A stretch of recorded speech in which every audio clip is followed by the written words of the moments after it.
Hallo, hallo, kom binnen. Ja, de les van vandaag gaat over dit woordje.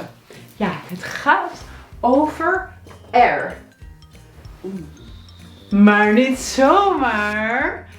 Er in combinatie met de bijzin.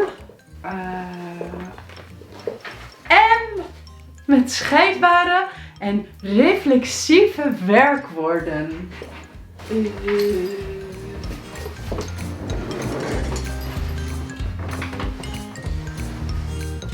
Hallo?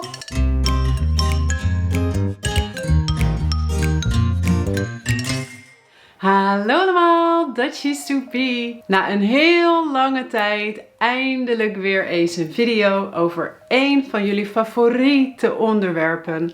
Het woordje er. En we gaan er koppelen aan twee hele leuke dingen in het Nederlands. Of eigenlijk 3. Namelijk er en bijzinnen. En er plus scheidbare en reflexieve werkwoorden. Dit wordt een mind-blowing video natuurlijk. Dus als je jezelf het iets leuker of comfortabeler wilt maken, zet de video nu op pauze. Pak een zak popcorn of chips of een kopje koffie, pen en papier en blijf daar dan kijken. Oké, ik zet de video nu op pauze. Zo, daar zijn we weer. Nou, het woordje er. Ik kan me voorstellen dat dit woordje nachtmerries veroorzaakt. Want het wordt heel veel gebruikt in het Nederlands. Het vervult verschillende functies. Het zorgt ervoor dat de zinsstructuur vaak verandert. En als Nederlanders praten, hoor je het woordje vaak niet eens. Dus hoe ga je dan over dit woordje leren als je het niet eens hoort wanneer Nederlanders praten? Maar goed, het is dus een belangrijk woordje en we gebruiken het zeker weten wel, ook al hoor je het misschien niet altijd. En daarom heb ik dus 2,5 jaar of 3 jaar, ik weet niet hoe lang, maar heel lang geleden al 2 video's opgenomen over er.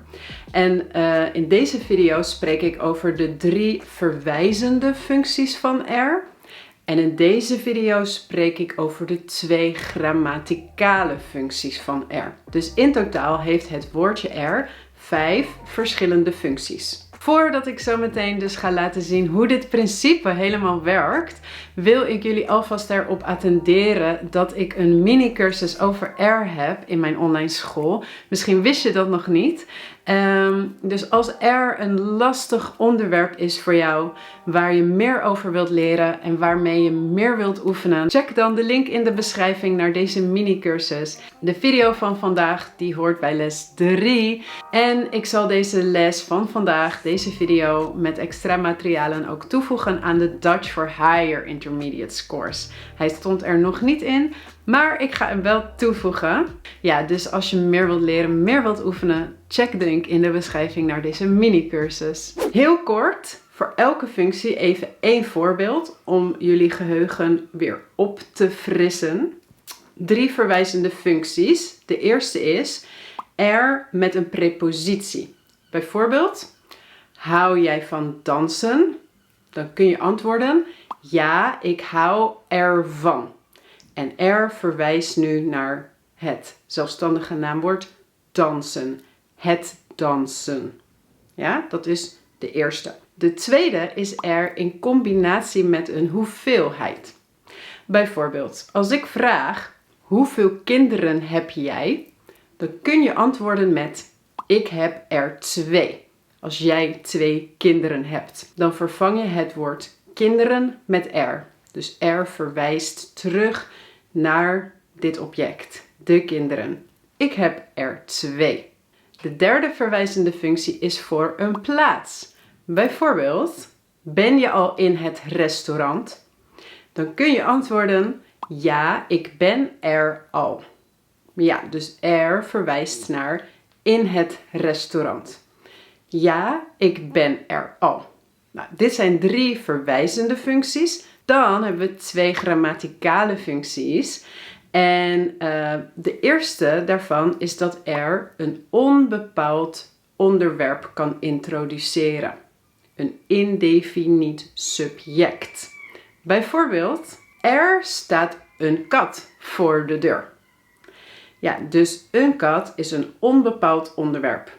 Een bepaald onderwerp is bijvoorbeeld de kat of mijn kat. Maar dit is onbepaald met het lidwoord een. En dan gebruik je eigenlijk altijd in het Nederlands er om zo'n onbepaald onderwerp te introduceren.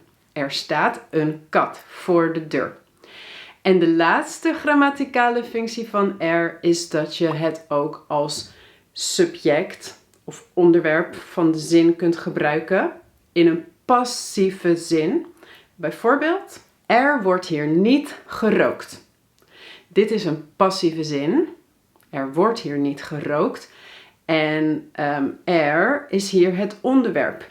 En het introduceert eigenlijk de actie van het roken. Maar dit is een passieve zin, dus het staat in de leidende vorm. Er wordt hier niet gerookt. Er is het onderwerp in deze passieve zin. Nou, dit was heel beknopt, de 5 functies. Als je daar meer over wilt leren en je hebt mijn video's nog niet gezien, dan raad ik je ten zeerste aan om die te kijken. Want in deze 2 video's ga ik veel dieper op deze materie in en geef ik jullie superveel voorbeelden. Ja, want nu gaan we kijken naar er die verwijst naar een bijzin. Of eigenlijk die een bijzin introduceert. En dan zou je kunnen zeggen, is dit dan niet een 6e functie van er? Ja, je zou het een 6e functie kunnen noemen. Je zou ook kunnen zeggen dat het hoort bij functie 1. Laten we nog een keer goed kijken naar het voorbeeld bij zin 1. Dat was namelijk, hou je van dansen? Ja, ik hou ervan. We gebruiken nu dus er om terug te verwijzen naar het dansen. En waarom gebruiken we dan niet een voornaamwoord? Bijvoorbeeld het. Waarom zeggen we niet, ja, ik hou van het? Want het is het dansen. Nou, dat is omdat we in deze zin een werkwoord met een vast voorzetsel gebruiken. Dus een vaste prepositie, namelijk houden van. Door dit voorzetsel gebruiken we dus geen voornaamwoord, dus geen het of hem of ze, maar moeten we er gebruiken. Ja, ik hou ervan. Een ander voorbeeld. Luister jij vaak naar de radio? Luisteren naar. Het antwoord is dan, ja, ik luister er vaak naar. En niet, ja, ik luister vaak naar hem. Want het is de radio, dus het voornaamwoord zou hem moeten zijn. Als je een voornaamwoord gebruikt. Maar nee, door het voorzetsel naar gebruiken we nu er. Ja, ik luister er vaak naar. Nou, als dit te snel voor je ging en je wilt dus eigenlijk eerst nog een beetje meer oefenen met waarom je er gebruikt en hoe dat werkt en hoe de zinsstructuur eruit komt te zien, kijk deze video en ga daarna terug naar deze video. Wij gaan nu verder. Hier in deze voorbeelden verwijst er dus terug naar de vorige zin. Maar we moeten er ook gebruiken om vooruit te wijzen. Als je een bijzin gebruikt en die bijzin sluit direct aan op een hoofdzin, waarin je ook een werkwoord met voorzetsel gebruikt. Ja, dus daarom zeg ik, misschien is dit een variant van de eerste functie.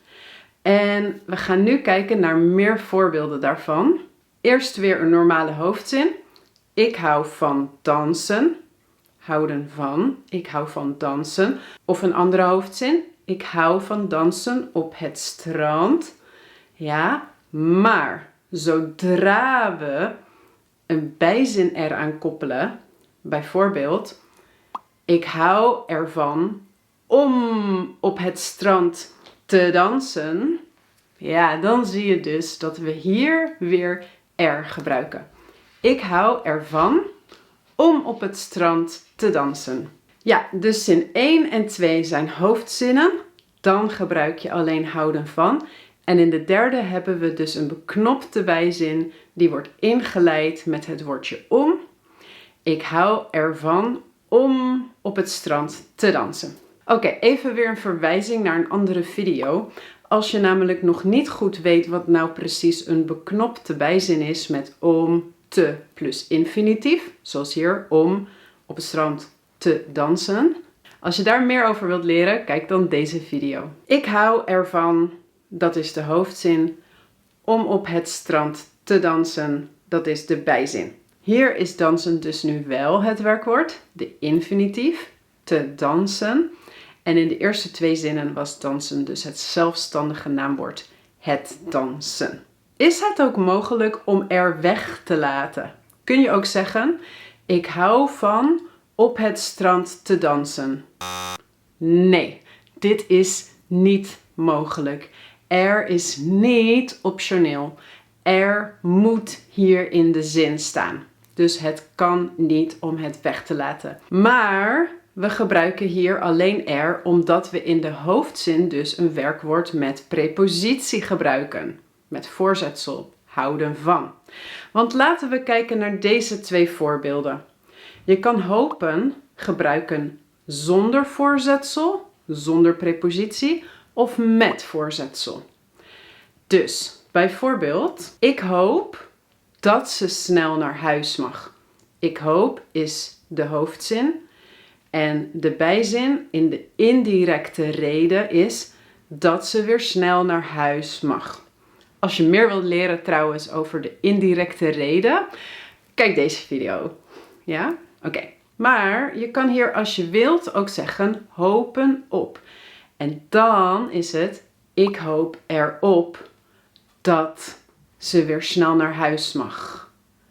Ja, dus zonder voorzetsel gebruik je geen er. Ik hoop dat ze snel naar huis mag.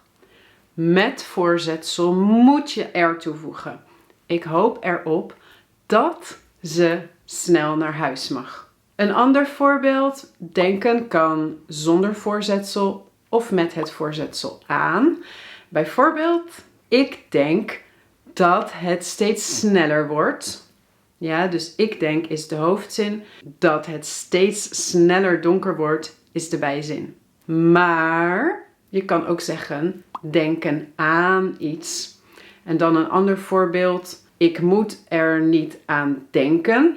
Nu, denken aan is nu hier een infinitief, maar maakt niet uit. Het staat nog steeds in de hoofdzin.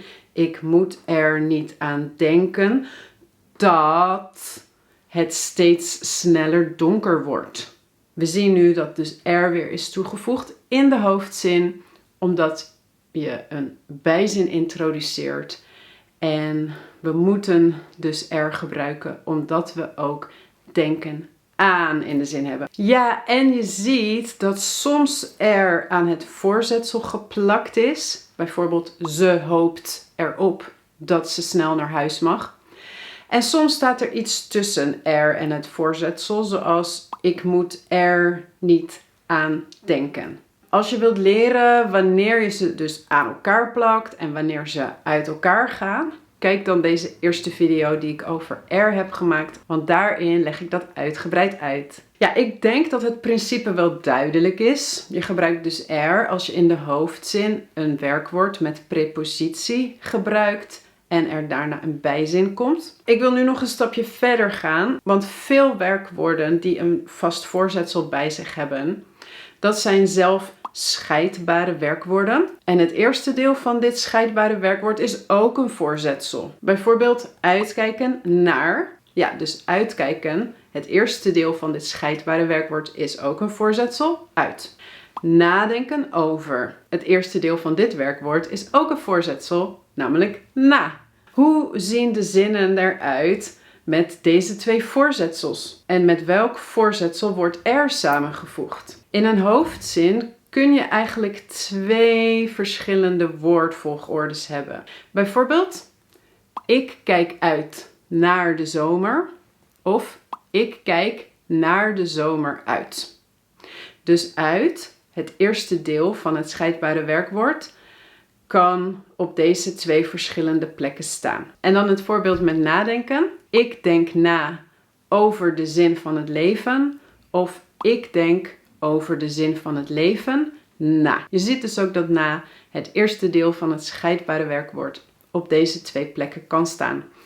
En allebei de woordvolgordes zijn dus goed in deze hoofdzinnen. Dat is niet meer het geval als er een bijzin na de hoofdzin komt. Dan is er nog maar 1 woordvolgorde mogelijk, namelijk dat het eerste deel van het scheidbare werkwoord naar de laatste plek gaat van de zin. Dus, bijvoorbeeld, ik kijk er naar uit dat het snel zomer wordt. Ja, dus uit, van uitkijken naar, is nu aan het eind. En er is gewoon weer vastgeplakt aan dat andere voorzetsel dat bij het werkwoord hoort. Precies zoals we eerder zagen met de andere normale voorbeelden. Ik denk erover na om te gaan verhuizen. Dus na komt weer aan het eind. Als je dus een scheidbaar werkwoord hebt, dan wordt er niet vastgeplakt aan het eerste deel van het werkwoord. Nee, het werkt gewoon precies hetzelfde als met de normale werkwoorden. Dus er wordt aan het voorzetsel geplakt als er geen extra woorden in de zin staan. Maar zodra je weer extra woorden toevoegt, dan komen die weer tussen er en het voorzetsel. Bijvoorbeeld, ik kijk er al de hele winter naar uit dat het weer sneller licht wordt.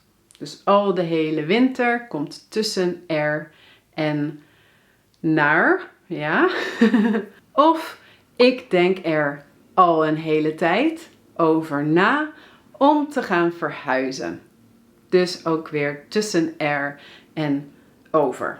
Die waren eerst aan elkaar en nu zijn ze weer uit elkaar. Ja, dit geldt hetzelfde voor phrasal verbs. Er is niet echt een mooie Nederlandse term voor phrasal verbs, maar een phrasal verb is eigenlijk een werkwoord met een ander woord dat andere woord nodig heeft voor de betekenis.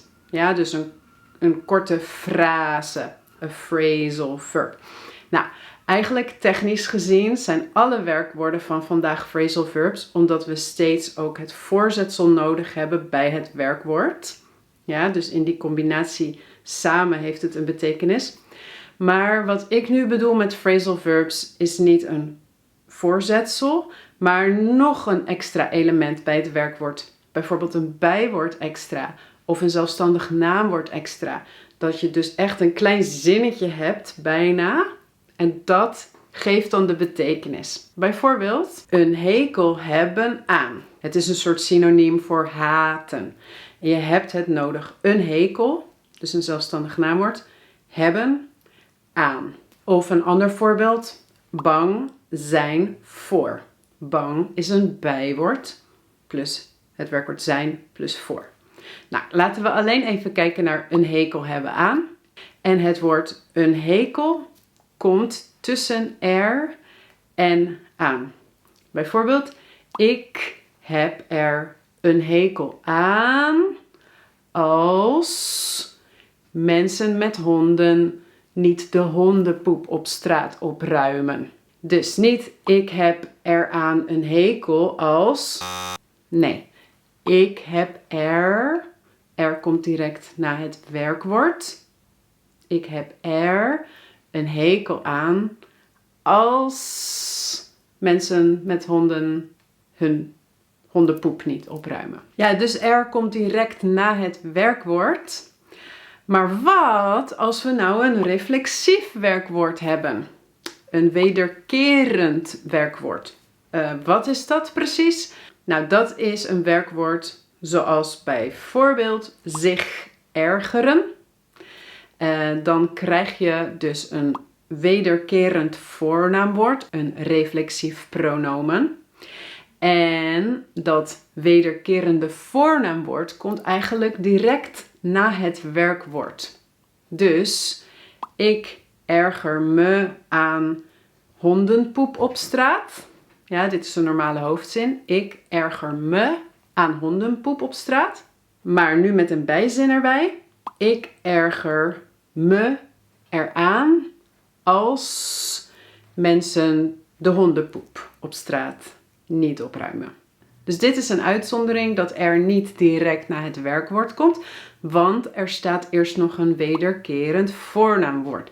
Een reflexief pronomen. Oh ja, ik bedenk dat in een vraagzin het werkwoord op de eerste plaats komt. Dus dan komt er eigenlijk niet na het werkwoord, dan komt er na het onderwerp. Maar dat is omdat het werkwoord en onderwerp altijd getrouwd zijn. Een van de basisregels van het Nederlands. Bijvoorbeeld dus, denk je eraan om te gaan verhuizen? Denk je eraan om te gaan verhuizen? En met een reflexief werkwoord wordt het dan, erger jij je eraan als mensen te laat zijn? Bijvoorbeeld, dan komt het weer na het reflexieve pronomen. Erger jij je eraan. Je is het reflexieve pronomen.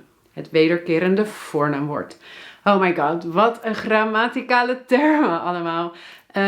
Als je nog niet precies weet hoe het werkt met deze reflexieve werkwoorden, natuurlijk heb ik daar een video over gemaakt. Dat is deze. Kijk dan die. Ja, wauw. Dit was heel veel informatie en vrij complex, denk ik. En daarom heb ik dus ook een extra les gemaakt in de mini-cursus over R. Dit is de 3e les. Dus als je meer wilt leren, als je meer wilt oefenen en ook met die andere functies van R dus meer wilt oefenen, check dan de link in de beschrijving naar deze mini-cursus. En ik zal deze les van vandaag, deze video met extra materialen ook toevoegen aan de Dutch for Higher Intermediate Scores. Hij stond er nog niet in, maar ik ga hem wel toevoegen. Ja, en zoals altijd heb ik ook een beetje huiswerk voor jullie natuurlijk. Dit keer zijn het 3 open vragen die jij mag beantwoorden. Maar natuurlijk is dit met werkwoorden, met preposities. Dus als je echt goed wilt oefenen, probeer dan een hoofdzin plus bijzin te maken. En gebruik R op de juiste manier. En kijk als je wilt voor voorbeeldantwoorden in de beschrijving. Dus mijn voorbeeldantwoorden kun je daar vinden. En daar kan je zelf op variëren of je kan kijken of je eenzelfde soort structuur hebt gemaakt. De eerste vraag is van Veggie. Waar hou jij van? De tweede vraag is van mij. Heb je ergens een hekel aan? Heb je een hekel aan iets? Aan iets wordt heb je ergens een hekel aan? En de derde vraag is, erger jij je ergens aan? Erger jij je aan iets? Erger jij je ergens aan? Dus als je wilt, beantwoord 1, 2 of alle 3 de vragen in de reacties. En ik zal dan ook jouw reacties verbeteren. In elk geval in de eerste week dat deze video online staat. En verder, dank je wel weer voor het kijken allemaal. Lieve Dutchies to be. Ik hoop dat het een beetje te volgen was vandaag met R, bijzin, scheidbare werkwoorden, reflexieve werkwoorden. Als je nog meer Nederlands met mij wilt leren en je was nog niet geabonneerd op dit kanaal, doe dat dan nu. En als je mij wilt helpen om hier te groeien hier op YouTube en steeds meer studenten te bereiken, geef deze video een like, dat helpt. Deel het met andere mensen, dat helpt ook. En verder wens ik jullie natuurlijk een fantastische dag weer. Ik zie jullie heel snel in de volgende video. Doei!